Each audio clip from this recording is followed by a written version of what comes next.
So with 1172 all wrapped up and done, it is now time to go over the fighters who won. In this video, we're going to be talking about the fighters who won their matchups and what I think will happen next for them. Because the biggest question on everyone's mind is, what is next?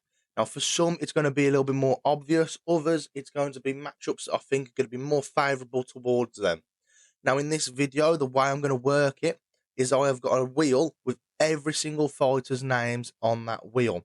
I'll spin the wheel. Whoever comes up is the person we're going to cover next. So there is no real order to this video. So it's going to be like more of a playful style. So keep and stick around to the end because you want to hear what I have to say about every single fighter. So winner number one.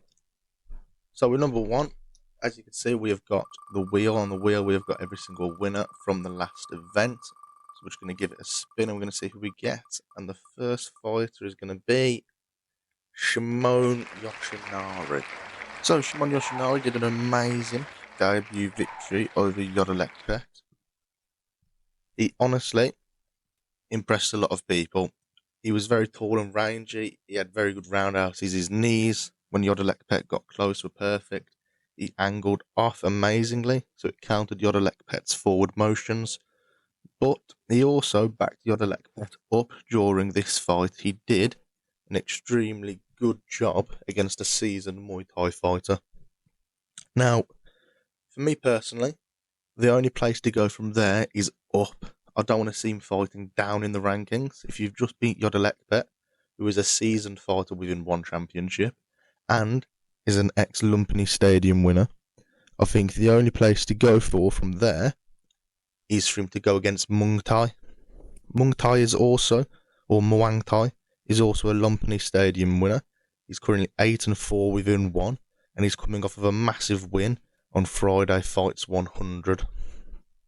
He has a lot more experience than Yodalekpet, and he's only ever lost to the people who are the best within one. Right? He's an exciting go-forward style, and he uses elbows maliciously. Right? He's an amazing striker, and I think it's going to be a good fight because we're going to see how good Shimon's lateral movement is against a fighter who tries to counter it by going forwards. I think Yodalekpet's biggest problem was he wasn't cutting off the angles, and I think that's not a problem we're going to have with Muang Thai. So I think it's going to be a very good fight if them two get booked.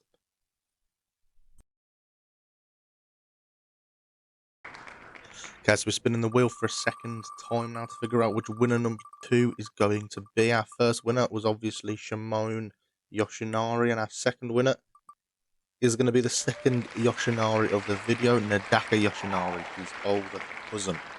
So, Nadaka obviously made his debut within one at 1172. He was knocked out rack error one with a lovely straight left cross. So, to go over it, it was a really dominant performance, if I'm being honest. He looked amazing throughout all of it. His left cross was there, and it probably landed 50 times throughout that night.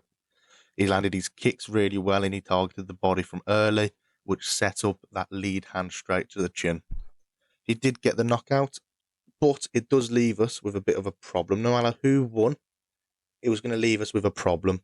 There is currently not an atomweight division for Muay Thai or kickboxing within one. These two fighters were signed recently so that they could create this division. And I think there is no better fighter to create this division around than Nadaka Yoshinari. So I do anticipate them to sign more atomweight Muay Thai fighters and Nadaka Yoshinari to fight for the belt next to become the atomweight Muay Thai 1 world champion and to create this division around him. It's either that or he moves up, but I think it's more likely to make a division around a superstar.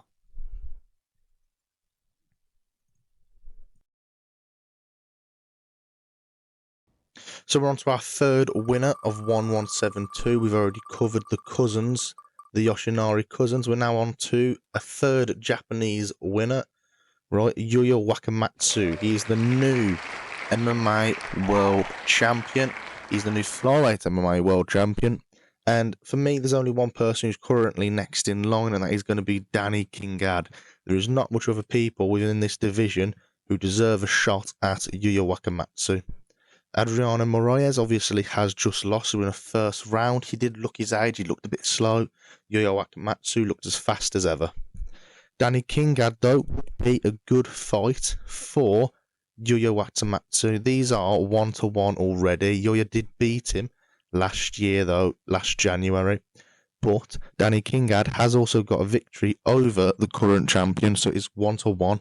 So this is going to be for a trilogy fight. So I think there's going to be some backstory there, some storytelling that you can do to make this fight sell a little bit better. He's also a very experienced opponent, and he has only lost against some of the best people within the sport, like Moraes, like Wakamatsu, and even Demetrius Johnson. So he's fought against some of the best MMA fighters within the world, beating some as well. He's also the younger than the champion, and he has a very good offense and takedown game. A lot of his fights go to the 5th round because he's able to keep them there, right? The fight is a very entertaining fight nearly the whole time. And I do think it would be a good bout. I think it'll be about that kind of steals a spotlight on a lot of different Muay Thai cards. I am still going to think Yuya Wakamatsu gets the job done, but I do think Danny the Kingad is next in line rather than anyone else.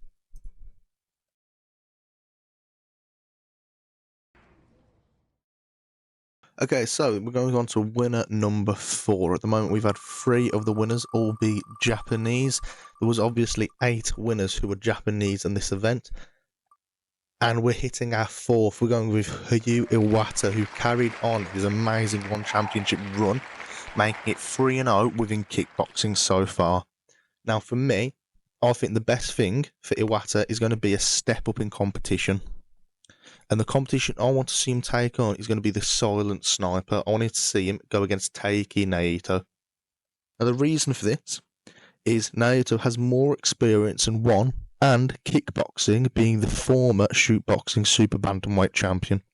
And he is currently the number 4th ranked flyweight kickboxing contender.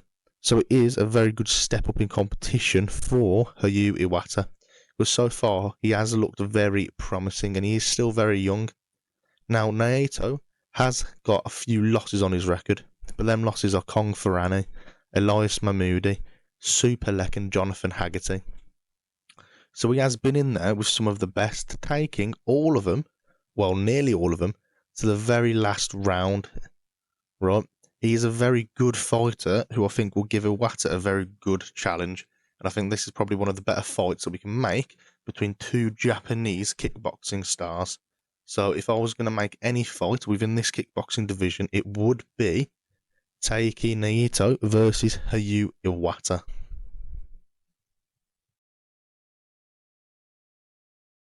Okay, so we're on to winner number 5 now. Are we going to get the 5th Japanese fighter? And we are. Okay, so the next fight we're going to be covering, next going to be Ryusi, who kicked off 1172 with a massive win over Suryanlek within kickboxing. He looked sharp as ever. He's a 19-1 kickboxer and multiple titles outside of One Championship. If I think anyone out of the new signings are going to go far, it would have been Ryusi. Or if you asked me before the event, it would have been Kaito Ono, but he pulled out. So I think Ryusi was one of the best Japanese signings that they've made for this event. Now, who do I think he's going to be going up against? I would love to see him against Elias Mahmoudi when he comes off of his ban. The reason is they are both high-level fighters, but Elias Mahmoudi is ranked within his kickboxing division. Right? He is ranked 3rd within the kickboxing division. Right, within flyweight kickboxing division, he's 3rd currently, right? It would be a brilliant test for Ryusi within one if he's able to get past Elias Mahmoudi, because let's face it, if he does that, he's on for a title shot, right? He's a very talented kickboxer, but they are both very decorated outside of the sport, which means it's going to be a very high-level bout. So I do think it's going to be quite a tough one for Ryusi. Because as good as Suryanlek was, or is, he's not a kickboxer to me. Muay Thai, he does quite well. Kickboxing, you need good lateral movement, forwards and backwards. right? So you need some sort of movement where you're nice and fast, right? Some pendulum steps. I don't see it with Surianlek, right? I thought Ryusi easily outclassed him, and I think it's going to be a lot tougher to outclass Elias Mahmoudi. So I do think Ryusi does it, right? Fights Elias Mahmoudi to try and claim the number 3 spot within flyweight kickboxing. Okay, so winner number 6 is what we're on to now. We're going to see if we can get the 6th Japanese fighter in a row. And it doesn't look like it. We're going to be covering the king himself, the headliner of the card, Rodtang. So this is where it gets a little bit more confusing. So there's a couple options for Rodtang to be taking. So he obviously could be fighting Superlek for the kickboxing belt, as he has just beat the second contender, Takaru Sagawa, within 1 round in dominating performance, by the way. So he can claim for this, but it looks like Superlek is going to be held up, trying to claim back the belt that he lost, right, when he missed his weight and hydration. And it looks like he's going to be fighting Nabil.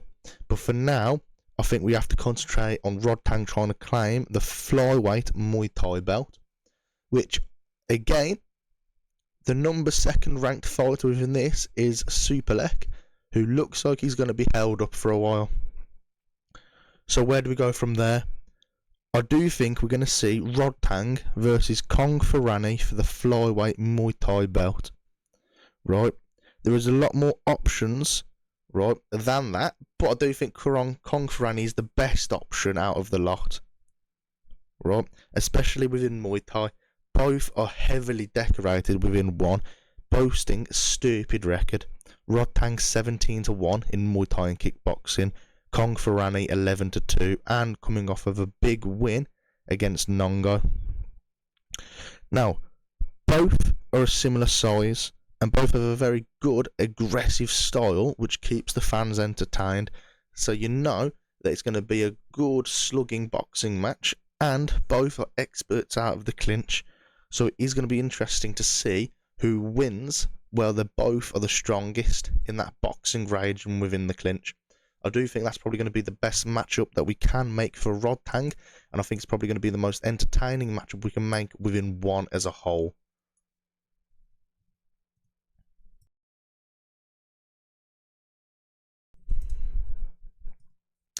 Okay, so we're on to winner number 7 now. So it's going to be spinning the wheel. It is going to be the biggest upset of the whole card. We're going to be covering Masaki Noiri. Now this one's probably going to be the most obvious fight on who it should be next, and it is obviously going to be Superbon. Right, he is the interim champion. The only reason Superbon wasn't fighting on this card against Tawan Choi in the first place is because Tawan Choi knocked him out earlier in the year. So Masaki's got the interim shot after a good win over Shakir Al-Takriti. Right. Overall, it's going to be Masaki Noiri versus Superbon. Right. Now, I think it's going to be a very difficult fight for Masaki Noiri to win. If he carries on like the way he's done against Shakir Al-Takriti and against Tawan Choi, getting 2 finishes now in a row, right, then perfect. Right, he'll have a good chance against Superbon. But his one journey so far has been inconsistent. He's on good form now, but let's not forget how he started his one championship career with the 2 losses to Sitachai, and I can't remember the other one off the top of my head. I know he lost to Sitachai, then I think he lost another decision. So it's been shaky, to say the least. Right? He's a very good fighter. I think he's good enough to beat Superbon, but I just don't think he does. Overall, I'm not a massive fan of the featherweight division, and it's not because there's not any killers within that division. It's more so that there's so many killers, and I just don't think the right ones are champions. You've also got the likes of Sitachai, who's in this division, who has already beat Noiri. You've got Kaito Ono, who was supposed to fight Marat Grigorian, and them two, I think, are both killers. I think them two could beat Masaki Noiri. Or actually, no, forget that. I think both of them do beat Masaki Noiri. I think he had a very good performance in round 3. I think round 2 and 1, I thought Tawanchai was beating him quite clearly. I thought it was a very big shame that Tawanchai didn't win this fight. I'm not as intrigued with Masaki Noiri winning. I don't think he beat Superbon, but saying that, I didn't think he beat Tawanchai. So it's up for grabs. He's going to fight Superbon. I don't think he beats him. And even if he does, I don't think he comes out victorious within the next year. I think he is going to lose to some of the top contenders within this division. And let's not forget, this division has only got Superbon as the champion because Chingiz Alazov is currently not with the organisation. If ever one and Chingiz Alazov resolve whatever their issue was, then I'm sorry, but Chingiz Alazov is getting that title back. No one's going to stand in his way. And I doubt Masaki Noiri is going to be champion for very long. But overall, it was a good victory. But yeah, I don't see him beating Superbon. I think Superbon will be the champion. And he'll probably still be the champion at the end of the year. So that is my prediction.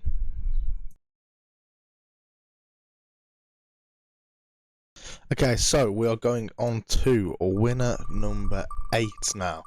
So far we've covered a lot of the championship fights. This fight is going to be Shinya Aoki. So Shinya Aoki obviously got the first round win over Edouard Foliang. Overall, it was a really good performance from Aoki. He did exactly what he needed to do. Pulled guard instantly and choked him out. Well, no, he didn't. Pulled guard instantly, got him into an armbar. Shinya Aoki is very good at the moment. He's currently sat at, number 2 within the lightweight division in MMA? Or is it number 1? Either way, I think he fights for the championship. I think he fights Christian Lee. Now, this is probably going to be one of the toughest fights of Aoki's career so far, right? But I do think he gets a shot at the belt, right? He looked very good, especially within the ground game. But he has lost to the double champ already. So he has already lost Christian Lee. The only thing he has going for him, really, is that Christian Lee hasn't fought since 2022. So he's been very inactive as a champion. But that is due to the lack of competition within the lightweight division at the moment. There is no one to challenge him. Now, he is 17-4 within MMA with 16 finishes. Christian Lee is a big problem for anyone who tries to fight against him. And I think Shinya Aoki is in for a very rough night when they fight. But I do think it is probably one of his most impressive wins of his career. Now, he was on about retiring. I understand he is old. He's just got a victory in Japan. Right, it is the perfect time to retire. But you are next in line for the belt. Why would you retire if you're next in line for the belt? You have fought your whole career to get here, to get this chance, right? At least try and take the opportunity, because you never know what happens. Right, Shinya Aoki could beat Christian Lee. Right, he could. Like, he's not unbeatable. Right? Same with Tawanchai and Masaki Noiri. Everyone was saying, even me included, thought Tawanchai all day long. Noiri had no chance. Right? Look what happened. Shinya Aoki has got a shot in the dark here. Right? He could beat him. So I do think he stays on and he fights Christian Lee. Right? And if he gets him onto the ground, you never know. It might be Shinya Aoki's night. He might get that submission.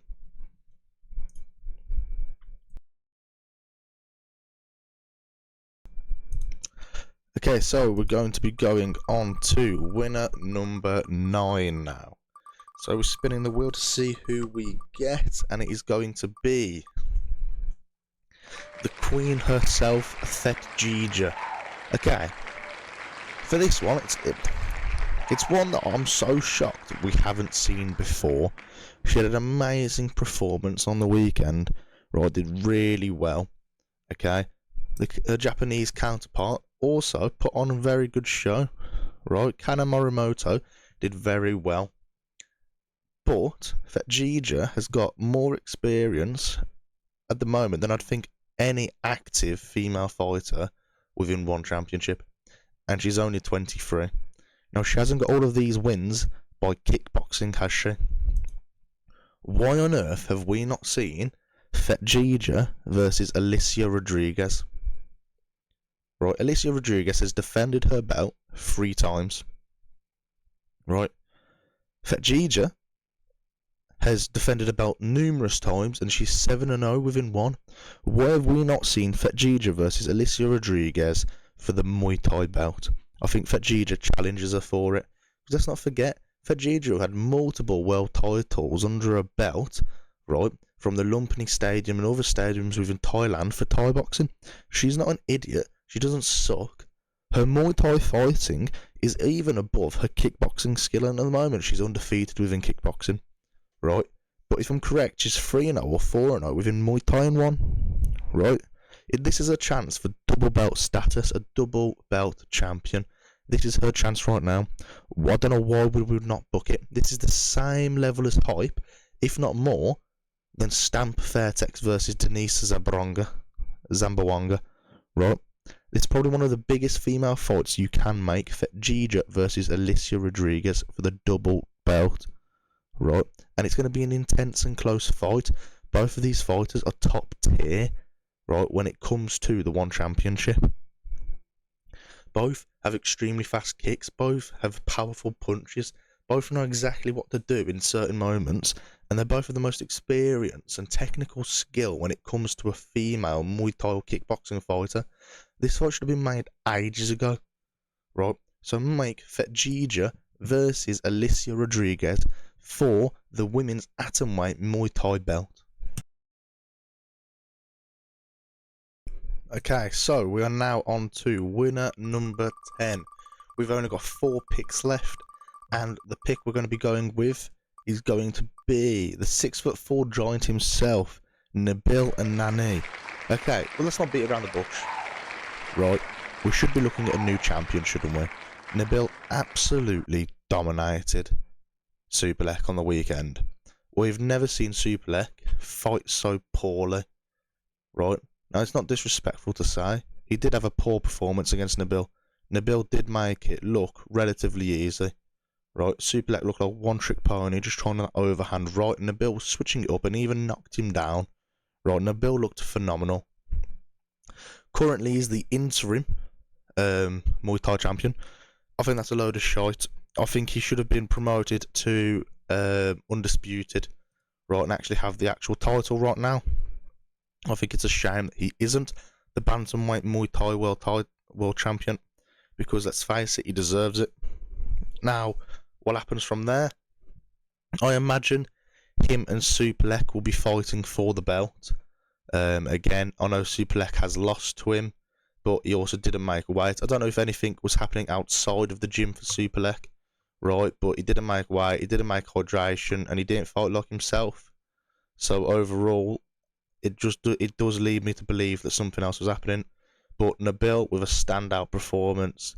I expect to see Nabil versus Superlek again. I don't think there's going to be any other fight to make, or anyone else deserve that title shot more than them two.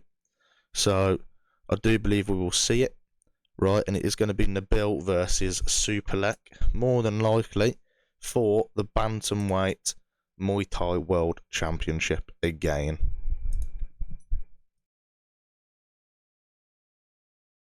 Okay, now we're spinning the wheel for one of the third last people to come out, right? The third last winner. We're spinning the wheel and we're going to be getting Adrian Lee. So Christian Lee's little brother. So Adrian Lee once again has got a round 1 submission, right? Even when this man sits there and says he's going to be calm, calculated, he's going to take his time, he gets it done within a minute. He landed his takedown within 10 seconds. Now, for me, I think one of the main problems with a lot of MMA organisations is they pad people's records way too much.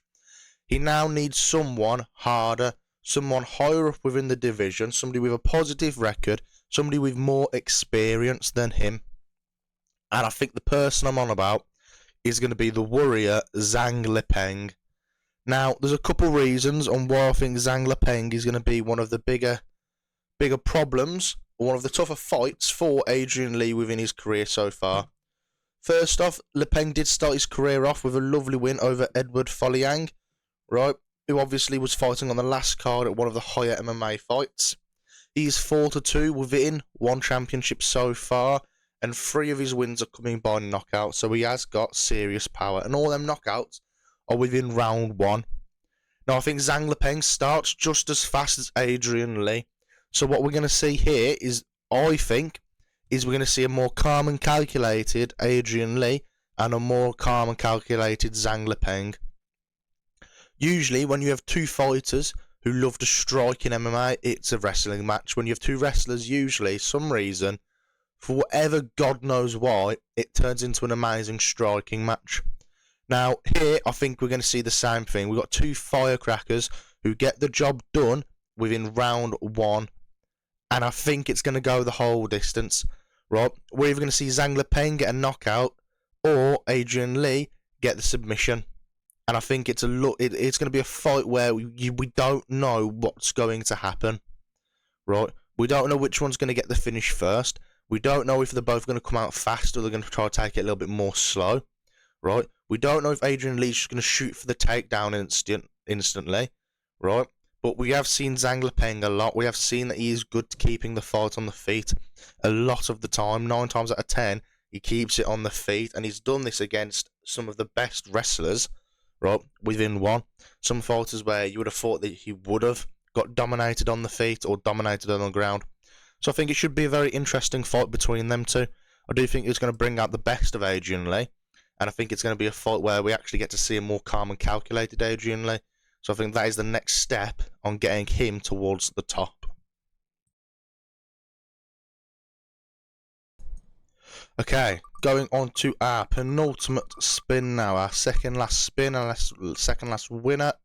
And it's going to be Hiroki Akimoto with his massive victory over John Lineker by split decision on the weekend. Now, let's not beat around the bush. It is obvious that Hiroki Akimoto has been struggling, or not struggling, but he has lost 3 on the bounce now. He lost to Petchatong, he did lose to Weire, and he did lose to Elias Anache. Now he's on his winning way again, right? Beating John Lineker, although John Lineker is not the best kickboxing style fighter, he's still a very good fighter that would beat a lot of kickboxers within 1. Now, for me, I think he has to fight one of the 3 that he's lost to recently. I'm going to put him against Weire. Elias Anache is supposed to be fighting against Petchatong, right? Elias pulled out. I'm not going to sit here and say that he should be fighting against Petchatong or Elias. Them 2 need to fight, right? The winner of that gets the title shot, but them 2 do need to fight first. I think Weire versus Hiroki Akimoto is going to make a lot more sense. Weire's just came off of a loss to Jonathan Haggerty anyway, right? So he has just lost to the champion, right? So now he can actually get onto either winning form or it's a great test for Hiroki Akimoto.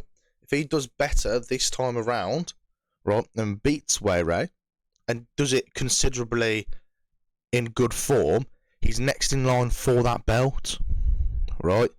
It's another massive name to try and get on people's records. If Weire beats Hiroki Akimoto 2 times within 1, then that's massive for Weire. If Hiroki Akimoto beats Weire, that's probably one of the biggest names on his resume, right? Both are very good kickers. Both are very sharp. Their counters are slick and precise every single time. Both are amazing kickboxers. Weire did really good against Haggerty.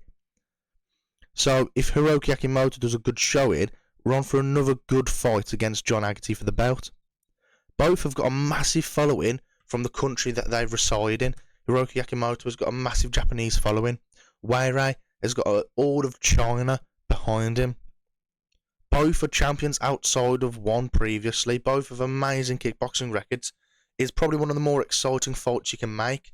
But between Hiroki Akimoto, Weire, Petchatong, Elias Anache and John Haggerty, them 5 to me just need to keep fighting.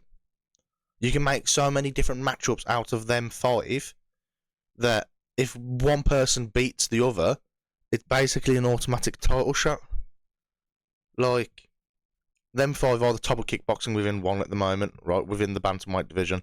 So I do think that Hiroki Akimoto versus Wairei, the winner of that either gets a shot next or gets the shot after the winner of Pechatong versus Elias.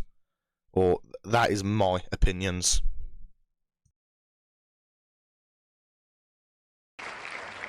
Okay, and we're spinning the wheel for the last time. It's obviously going to be Jonathan DeBella. I'm just spinning it for a little bit of fun, if I'm being honest. Right, clearly it's going to be Jonathan DeBella. So, probably the easiest fight to sit here and call on what's next. He's going to be fighting against Prajan Chai. It's going to be for the kickboxing strawweight 1 championship world title. It is pretty obvious it's going to be this fight. What's not obvious is going to be the outcome. These two have fought before in a 5-round war, and it was very close. JDB won the early rounds, and Prajan Chai won the later rounds.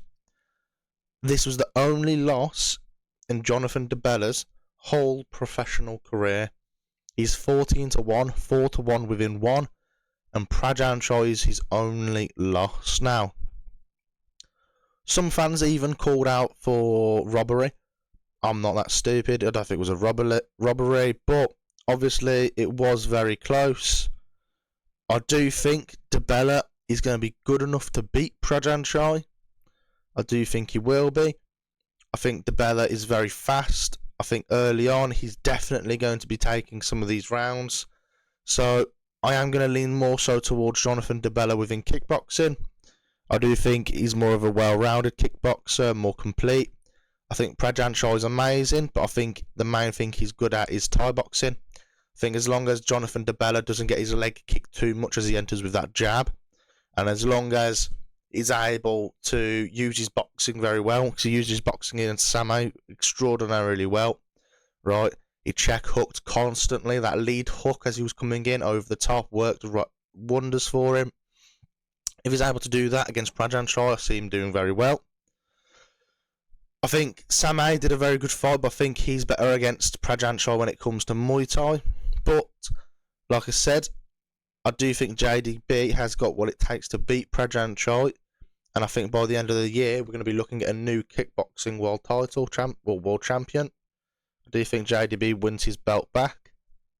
Because I just do think he is the better fighter overall, especially when it comes to kickboxing. He's very fast, and his kicks are very sharp as well. But that is going to be the last fight of this card. Right, that was all 13 winners. All of them put on amazing shows. So all of them deserve big fights going into their next one.